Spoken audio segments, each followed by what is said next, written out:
Bueno, volvimos de la tanda para charlar con Carlos Marín, docente del CURE, antropólogo, arqueólogo, investigador, para contarnos un poco a ver en qué andan en este momento trabajando con un grupo en la zona de Rocha, en la zona del este. Y nada, Marín, buenos días. Antes que nada, bienvenido a Radio Ulmá a vivo ahora. ¿Qué tal? Buenos días, sí. Es la segunda vez que vengo, esta vez en vivo. Esta vez en vivo, ¿no? No se nos da siempre de tener a todo el mundo acá en vivo. Generalmente es telefónica. Y Carlos, ¿tú vives en Rocha? No. ¿Actualmente? ¿Por dónde vives? Vivo en Montevideo. Montevideo, sí. O sea que andas... Voy itinerante todas las semanas, sí. Vengo y todas las semanas un par de días, bueno, 2 o 3 días. Qué bien tenerte por aquí, por Punta del Diablo, entonces. Sí, gracias por la invitación y gracias a Germán también por su hospedaje. Un privilegio. Bueno, Carlos, contanos dónde están. Sé que están haciendo algunas excavaciones, en qué zonas. A ver, contanos un poco de qué viene el tema esta de investigación o la base, de dónde parte esto del mundo afro de Rocha. Bueno, la base empieza en el 2017 en un proyecto de extensión que tuvimos con José López Mas y Juan Martín Davesí Estincho, que fue docente del CURE también, para trabajar con la comunidad afro de Castillos, del Club Anchina de Castillos, que es el club afro más antiguo de Uruguay. Y a partir de esa investigación, que se centró en una estancia colonial, que es la estancia de los Correa, una estancia gigante, era un 10% del territorio de Rocha, imaginaos la estancia esta, el latifundio. Hay un trabajo de investigación histórica muy potente sobre esa estancia, entonces nosotros queríamos hacer como la parte arqueológica y de extensión, digamos, ¿no? La faceta esa. Y ahí empezamos a entrar en contacto con uno de estos pueblos que se llama La Portera Negra, que es patrimonio de la humanidad. Está en la ruta del esclavo de la UNESCO, pero nadie en Rocha lo sabe. O sea, hay 2 elementos en Rocha que están dentro de la ruta del esclavo de la UNESCO, que son el casco de distancia del oratorio, que es el casco de distancia principal que os digo, y la Portera Negra. Y la Portera Negra no sabíamos muy bien qué era. Luego, por otro lado, hay investigaciones hechas de un investigador local que se llama Néstor Rocha, que es un tipo alucinante, la verdad, que tiene un montón de investigaciones hechas sobre aspectos históricos y antropológicos. Tenemos previsto una entrevista con Néstor, estuvimos hablando con él, así que... Aparte, él ha tenido un programa de radio durante muchos años, ha hecho muchas entrevistas en ese programa de radio, aparte es todo un archivo que ha sido al CURE ahora para que sea de acceso público, porque es fundamental, es brutal ese archivo. Y él también había entrevistado gente de la Portera Negra. Entonces ahí empezamos a entrar en contacto con ese pueblo. Ese pueblo ahora es un despoblado, o sea, tú vas y es pasto y alguna tapera. No hay nada. Y a raíz de ahí que nos quedamos un poco con la onda de qué es este despoblado, por qué está en la ruta del esclavo, de qué época es un poco donde empezó a tirar todo esto. ¿Hay algunas ruinas, algún indicio de ese poblado que haya quedado en el lugar? Quedan las taperas, porque tú piensas que este tipo de poblados, o sea, lo primero, vamos para ir acotándolo, son poblados de población afro, de afro-uruguayos, descendientes de esclavos. Son poblados fundados más o menos a finales del siglo XIX, cuando ya, digamos, ya no hay esclavitud en Uruguay, se dan otras formas de explotación social. Hay que recordar eso, ¿no? De que acá en esta zona del Uruguay, por el Tratado de Tordesillas, quedamos al lado portugués. O sea, Uruguay quedó partido al medio, entonces habían esclavos por eso. Podíamos la influencia portuguesa que traía más esclavos que la española, ¿no? Sí, por ese lado. Y luego después de eso ya quedaron instalados. Luego ya con la provincia cisplatina, o sea, cuando toda la banda oriental perteneció al Imperio de Portugal y luego de Brasil, y luego ya con la independencia, a partir de 1830, en todos estos departamentos de frontera con Brasil había grandes latifundistas brasileños que tenían sistemas de explotación ganadera basada en esclavos, básicamente. Claro. Lo que le llama un historiador que se llama Buruki sistema estanciero saladeril, o sea, es una forma de explotación de ganado basada en trabajo de esclavo con esclavos entrados por el puerto de Río de Janeiro. Y estos esclavos, una vez que termina la esclavitud, supuestamente a finales del siglo XIX, bueno, se degeneran otras formas de explotación social. Y entonces es cuando se empiezan a fundar estos pueblos. Estos pueblos que básicamente son una especie de reserva de mano de obra para seguir explotándola en las estancias hasta los años 60 del siglo XX.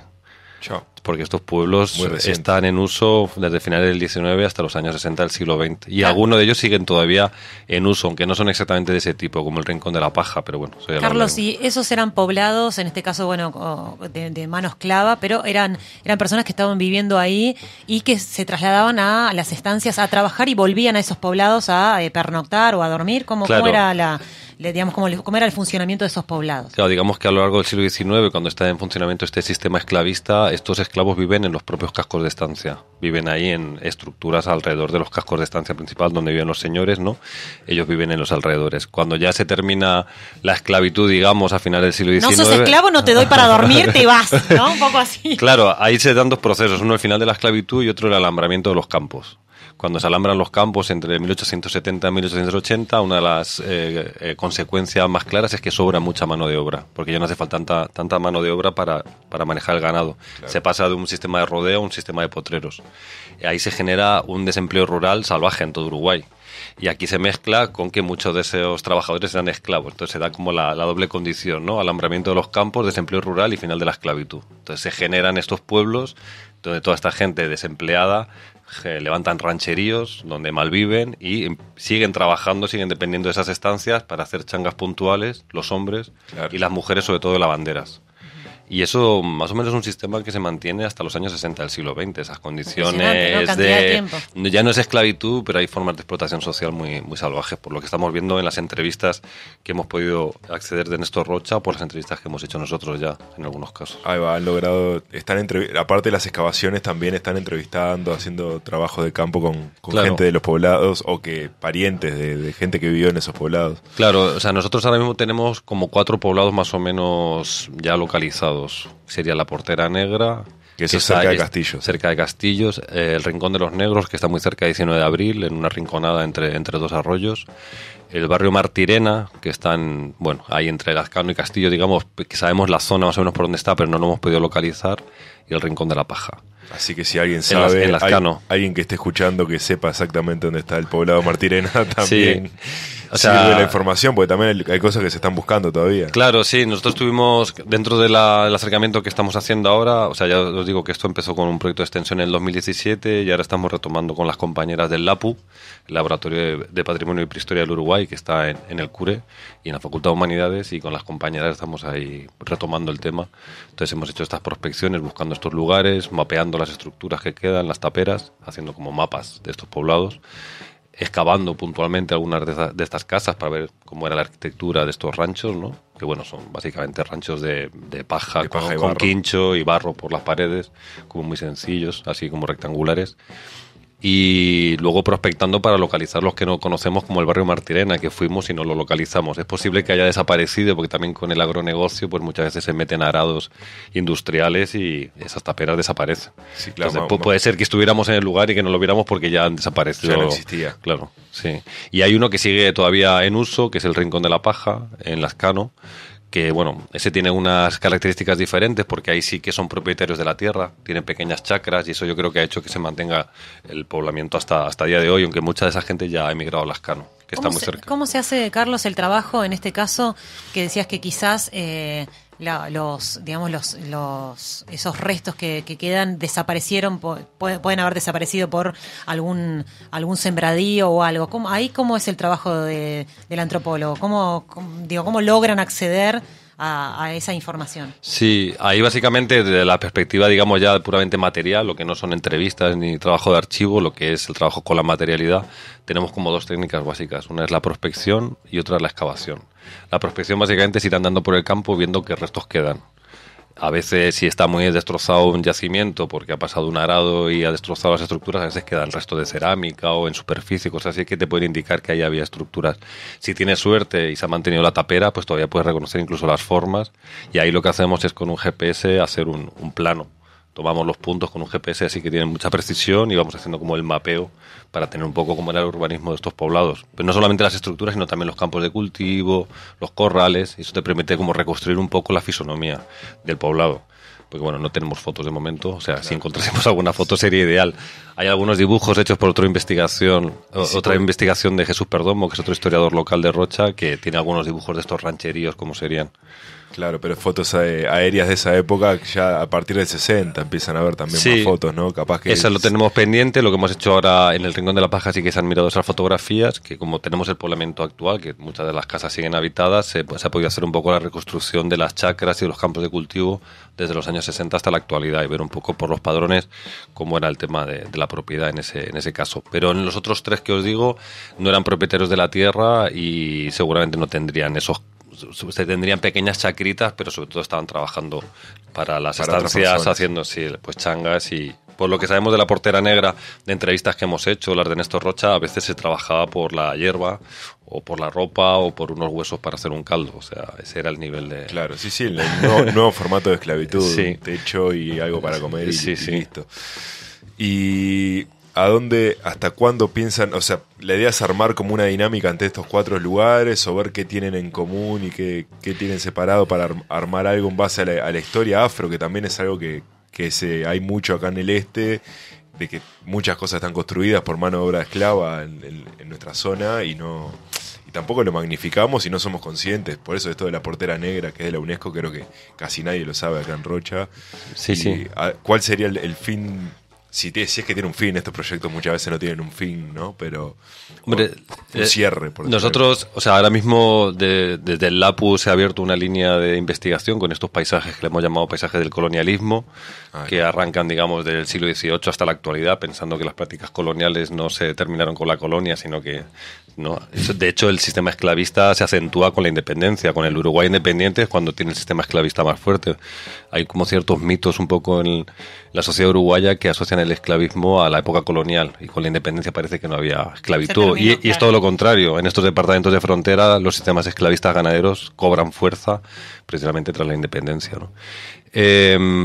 Bueno, tenemos esa línea de investigación del LAPU, hemos pedido un proyecto de investigación a CSIC que se resolverá a finales de año. Si no lo financian, pues tenemos 2 años de investigación asegurada por delante. Yo mi proyecto de dedicación total del CURE también estoy dedicando a este aspecto, que eso claro, es más acotado, ¿no? Porque con la financiación de la dedicación total no puedes hacer un proyecto muy a gran escala. Pero bueno, sí estamos abriendo diferentes líneas para poder mantenerlo. De momento ahora lo que estamos es analizando los trabajos de la excavación arqueológica que hicimos y con toda la planimetría y analizando las entrevistas, que hay muchísimas entrevistas. Porque Néstor Rocha, su archivo es interminable, es brutal. Es una fuente de información Y en este inagotable. caso, Carlos, que hablas de las entrevistas que tienen acceso, hay ahora descendientes que me imagino que son los que han entrevistado o que tienen información. ¿Ustedes van a acceder, digamos, a hablar con las personas o directamente acceden a las entrevistas que ya están hechas? ¿Cómo sería el trabajo ahí? Por un lado hemos hecho entrevistas y seguimos haciendo entrevistas y tenemos algunas pendientes, y por otro lado analizando ya las que hizo Néstor Rocha, porque claro, Néstor Rocha tiene entrevistas de hace ya unos cuantos años, incluso de pobladores, algunos que ya han fallecido, gente que vivió en esos pueblos, e incluso Néstor les acompañó a los lugares. Entonces tenemos incluso recorridas por esos sitios y tal. O sea, son 2 tipos de entrevistas. No es lo mismo entrevistar a alguien in situ en el lugar donde ha vivido que a alguien que ya luego ha emigrado a Castillos o a Montevideo o a Lascano, que te cuenta, ¿no? O sea, que estamos en todo eso. Con ese amplio espectro de entrevistas. Hay todos los formatos. Sí, ¿Cuántas personas son las que están trabajando en la investigación, digamos, en el equipo? Pues ahora estamos como unas 5 o 6 personas, sí. Esperando a ver si nos financian. Si nos financian, tenemos algunos más ahí en la recámara que entrarán en acción. Ojalá que suceda porque está complicado. La ¿no? rendición de cuenta viene brava, Carlos. Viene brava para udelar la rendición Ya, de sí. cuentas. Por suerte lo pedimos antes de que dijeran lo de congelar, ¿no? Lo del presupuesto. O sea que espero que todavía quede alguna Que partida. queda Bueno. un pesito ahí. Nos llega un mensaje al 092-310-520. Buen día, Ulmañaneres. Nos dice Laura. Actualmente en Barrio Sur de Montevideo hay descendencia afro-uruguaya de apellido Martirena. Anda, Nos mira. pasa ahí un poco el dato, así que bueno, le agradecemos ahí por la información, que quizás por ahí después podemos poner en contacto en el caso de que tenga alguna información ahí para también cruzar. Claro, hay mucha emigración. Estos poblados, despoblados en los años 60, la mayoría de ellos, mucha gente se va a Castillos y otros muchos van a Montevideo. O sea que hay mucha gente de esta zona de Rocha que acabó en Montevideo viviendo. Sí, pero bueno, todavía en Castillos hay una comunidad afro bastante importante y el Club Ansina, que sigue nucleando ahí toda la cultura afro, que es muy potente la actividad que hacen. Tremendo. Me quedé sin pregunta. Yo puedo seguir hablando hasta el infinito, sí, Obvio. Súper interesante. Esperoni, ¿tenía algo ahí para No, decir? porque- quizás? teniendo en cuenta todo este trabajo y demás, me preguntaba cómo ves también al país en cuanto a su ciudadanía afro actual. Digamos, si hay hay como una apertura hacia eso, o también queremos guardarla debajo del tapete, como toda la historia. Como el tema de la ancestría indígena que hablábamos. Claro, ayer. tal cual. Sí, o sea, yo creo que se ha hecho un avance importante y hay políticas, ¿no?, de discriminación positiva para la comunidad afro y hay mucha investigación histórica hecha, pero mucha hecha sobre todo en la zona de Montevideo. Pero justo esta zona de frontera es como un sistema diferente, porque los esclavos que entran, sabéis que Montevideo y Buenos Aires era, ¿no?, los puertos de entrada de los esclavos para el virreinato del Río de la Plata, para toda esta zona, digamos, del Imperio Español, pero justo en esta zona de frontera son esclavos que están viniendo del puerto de Río de Janeiro y están más vinculados al sistema esclavista brasilero. Entonces esta zona de frontera justo del este de Uruguay está como menos investigado. O sea, a nivel histórico está el trabajo de Borucki, a nivel arqueológico muy poco. El norte, por ejemplo, sí que está más investigado por Palermo, Eduardo Palermo, que es otro investigador. Entonces, hay como mucha asimetría en cuanto a los lugares en la investigación de la profundidad. Montevideo destaca, sobre todo, ¿no? Claro. Todo el tema de la cultura afro de Montevideo, el candombe, etcétera, eso está como bastante más investigado. Pero yo creo que sí que ha habido avances importantes. Sí. En cuanto a resaltar un poco este pasado afro y presente afro, claro. No solo pasado. Claro. Y las dinámicas son distintas también por venir de otros lados. La dinámica de estos poblados afro son distintos a la gente que vino a Montevideo, o es lo que se está intentando averiguar, capaz. De hecho, el Estado uruguayo en el siglo XIX tenía poca presencia, sobre todo cuanto más alejado Montevideo, menos presencia tenía. Digamos que todos estos departamentos de frontera, hasta finales del XIX prácticamente, están vinculados a Brasil, a Río Grande do Sul. Se mueve ganado ilegalmente, se mueven personas ilegalmente, se mueven mercancía. Un poco como ahora, ¿no? La dinámica de frontera es muy importante para pensar eso, ¿no? Y entonces supuestamente ya había terminado la esclavitud en Uruguay, pero las prácticas seguían siendo esclavistas. Claro. O sea, una cosa es lo que dice la ley y otra cosa cómo sigue siendo la práctica de los estancieros con sus, ¿no? Eso mismo, y actualmente, Carlos, también se han visto un montón de noticias de personas que trabajan en el campo y que muchas veces tienen esas prácticas antiguas, ¿no? O que conocemos de esclavitud, ¿no? De los patrones que le pegan, ¿no?, a los empleados, que actualmente parecería algo que está fuera de la realidad de lo que debería suceder, pero en el campo profundo muchas veces sigue sucediendo eso, ¿no? No me quiero imaginar hace 50, 60 años atrás. Sí, o en el siglo XIX cuando tú tenías una propiedad, una persona, ¿no? Tenías ganado en propiedad y personas en propiedad, ¿no? Imagínate, o sea, ahí era la brutalidad. El trato. Pero claro, todo esto que estás diciendo es muy interesante porque eso tiene una genealogía, ¿no? Tiene una historia, una ¿no? historia detrás, que porque es así el presente, bueno, porque hay toda esa historia de donde venimos, ¿no? Claro, entonces es interesante analizarlo para entender cómo son las desigualdades sociales hoy en día, saber de dónde vienen. Y ¿no? entender que permanecen, ¿no? También esas desigualdades. Sí. Hay gente que le encantaría poder comprar gente así, abiertamente. Hay gente que lo hace, ¿no? Todavía. En algunos lugares se hace, pero hay gente que le encantaría directamente tener el papel que diga, usted es mi propiedad, y se calla la boca. No tiene derechos sindicales, no tiene... Exacto. Claro, tú piensas que los informes del MIDES, por ejemplo, siguen poniendo a la población afro-uruguaya como la que sigue estando más discriminada, ¿no? Mayor abandono escolar, el trabajo peor remunerados, etcétera. Pues toda esa discriminación que tiene la comunidad afro-uruguaya es históricamente situada, ¿no? Viene de algún lado, ¿no? Y es de ese pasado de explotación que han sufrido. Sí, pasa en Castillos que también la gente le da vergüenza decir que es que su ascendencia es de la portera negra también, ¿no? Digo, eso creo que dentro de Castillos hay cierta discriminación por lo que hablaba con algunos compañeros. Claro, sí, eso es interesante porque, por ejemplo, cuando empezamos a hacer entrevistas a gente que había vivido en la Portera Negra de pequeña y que luego ya están viviendo en Castillos, te das cuenta cómo son lugares que generan una memoria conflictiva, ¿no? Son lugares, decimos, de patrimonio incómodo, patrimonio doloroso, porque no son lugares a los que se pueda volver fácilmente, ¿no? De hecho, alguna de las personas dijimos, bueno, y podemos volver contigo. Era una señora muy mayor, ¿no? Pero podemos volver contigo a que nos cuentes y dicen, no, yo no quiero volver a ese lugar, ¿no? O sea, como lugares como ya superados donde lo pasaron muy mal. Claro. Él ya nos contaba que 2 hermanos suyos, eran 8 hermanos, 2 hermanos murieron de hambre, por ejemplo, ¿no? Y nos contaba como el trato que tenían los estancieros respecto a ellos y a la madre lavandera y tal. Entonces, y madres que tuvieron que incluso vender, o sea, entre comillas, a sus hijos para sacarlos de la pobreza, para que fueran a trabajar de criados a estancias, ¿no? Quiero decir, pues son condiciones muy duras que se han vivido hasta los años 60. Sí, gente que se vio hace poco, generaciones que están vivas, no que estamos hablando de hace 300 años, ¿no? Es de ahora. Nosotros hemos entrevistado gente que nos hablaba, mi padre fue esclavo. Claro. A mi padre tal estanciero lo compró en Santa Victoria do Palmar. Claro. O sea, hay gente que en primera persona te está hablando, poco. A mi padre lo compraron. O sea, eso es algo que yo no me esperaba encontrar y... Claro, que esas prácticas de comprar gente como esclavos, aunque ya no había esclavitud legalmente, se han mantenido hasta el siglo XX. Hasta comienzo del siglo XX. Tremendo. Nos llega un mensajito al 092-310-520. Enrique nos dice: qué importante es la difusión de trabajos como este. Investigan parte de nuestra historia, pero no son difundidos como se debiera. La investigación no paga ni es marketinera. Ahí nos manda la reflexión. La investigación depende qué, digamos, ¿no? Me parece que esto un poco hay como unas ganas de que no, olvidémonos de que esos negros, si no hay negros acá en Uruguay, dejémonos joder, digamos, ¿no? Como que hay algo, no, somos europeos. No, y es hacer un poco también de introspección, ¿no?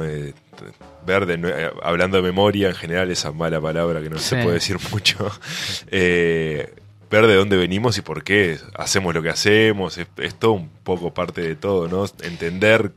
Son formas de memoria también, porque la memoria, hay muchos tipos de memoria. Está la memoria de las comunidades indígenas, las memorias de las comunidades afro, ¿no? Y además es curioso, en estos poblados se da mezcla muchas veces entre indígenas y afro-uruguayos. O sea, de hecho, esa mezcla de, digamos, estos grupos sociales más estigmatizados, que pese a que se les niega su existencia, existen y siguen teniendo su identidad y dicen: yo soy indígena, yo soy afro, muchas veces han convivido en estos poblados. Claro. Eso lo estamos viendo, tanto en la Portera Negra como en el Rincón de la Paja, esa convivencia de indígenas y afro-uruguayos. Claro, estamos justo en la zona de Cerritos de Indios, que hablábamos el otro día con Laura también acá al aire del tema de Cerritos de Indios. Estamos hablando de siempre la misma zona y tenemos toda esta variedad de memorias que las tenemos olvidadas ahí. Claro, me hace mucha gracia la gente que dice: no hay indígenas en Uruguay. Bueno, yo he ido a entrevistar a gente mayor, 80 años, que yo soy indígena.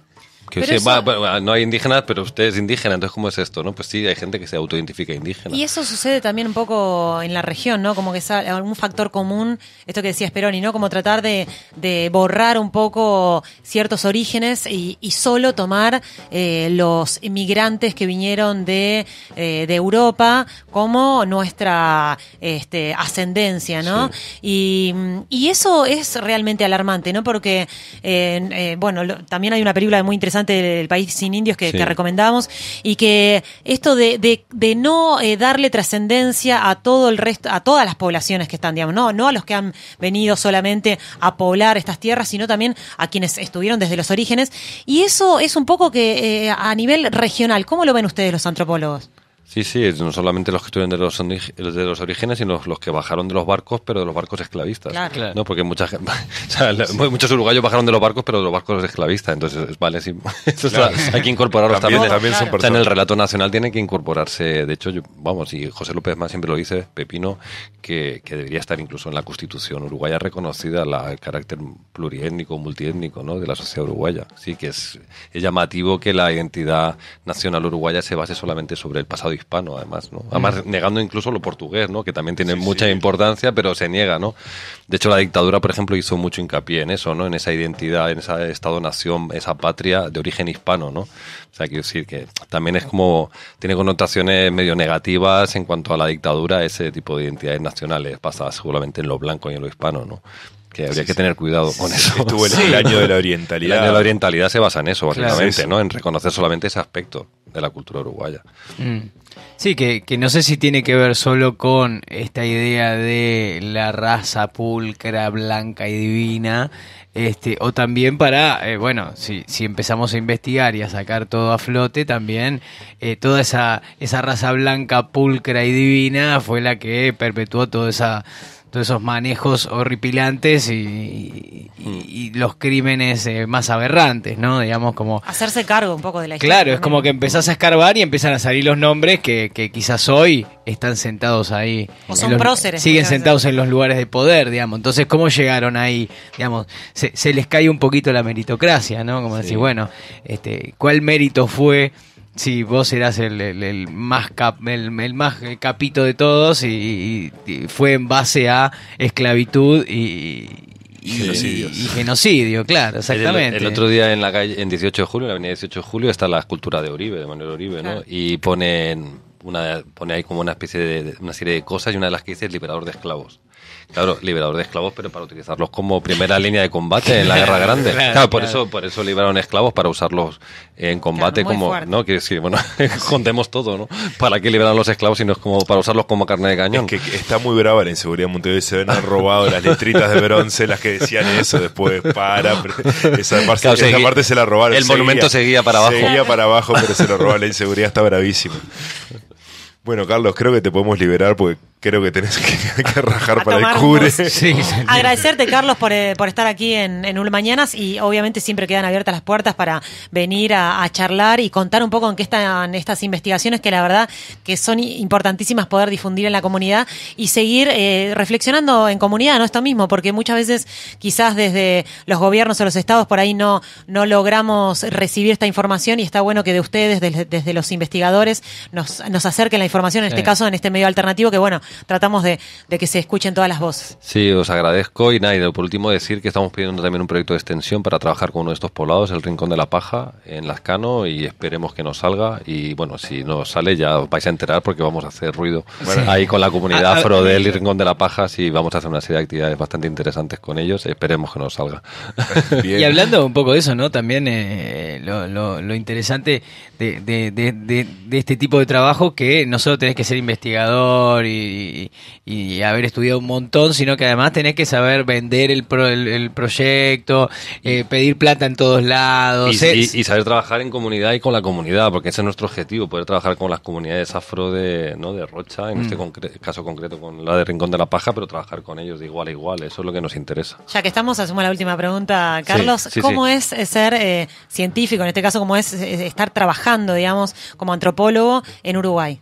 Bueno, Desde tu experiencia. Pues lo que me encuentro es con una cantidad de temas por investigar que están sin investigar, apasionante. Quiero decir que para cualquier investigador es increíble estar aquí en la zona de la frontera, porque hay un montonazo de temas vírgenes completamente, como este, ¿no? Como esta cuestión más antropológica de la cuestión afro, ¿no? Pero no es completamente imposible conseguir plata para investigar. No, ahí están los cauces de Audelar, que espero que sigan funcionando, y espero que la financiación siga llegando y podamos mantener estos proyectos así uno detrás de otro. Crucemos los dedos. Hay esperanza. Hay entonces, esperanza, eso espero, Bien. sí. Sí, sí. La plata de algún lado la sacará Audelar. Gracias, Quedan Carlos. pocos años. Bueno, quedan muchas pocos gracias a vosotros. Ulma. Radio comunitaria